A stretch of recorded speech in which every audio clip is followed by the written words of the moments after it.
দুর্গাপুজো হলো আমাদের বাঙালিদের কাছে একটা ইমোশন।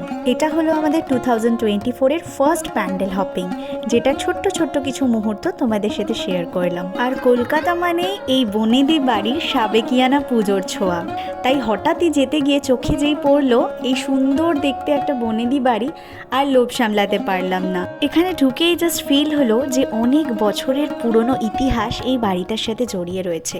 অ্যান্ড এত সুন্দর সাবেকিয়ানা সাজ দেখে মন জুড়িয়ে যায়। তারপর খুব জোরে তেষ্টা পাওয়ায় আমরা খেয়ে নিলাম থামস আপ। তারপর আমরা গেছিলাম কলেজ স্ট্রিটের দিকে, যেখানে গিয়ে খুব জোরে আমাদের খিদে পেয়েছিল। অ্যান্ড আমরা চলে গেছিলাম ঘোষ কেবিন, যেখান থেকে অর্ডার করেছিলাম খাস্তা কচুরি, সিঙ্গারা, তার সাথে 2 কাপ গরম চা। বাইরে বেরিয়ে দেখি খুব জোরে বৃষ্টি নেমেছে। তারপর আমরা গেছিলাম শিকদার বাগানের ঠাকুর দেখতে, যেখানে এখনো উদ্বোধন হয়নি, তাই জন্য প্যান্ডেলে ঢুকতে দিচ্ছে না কাউকে। তো আমরা সুন্দর লাইটিং দেখতে দেখতে ফিরে গেলাম বাড়ির দিকে। আর হ্যাঁ, ভিডিওটা ভালো লাগলে সাবস্ক্রাইব করে দিও কিন্তু।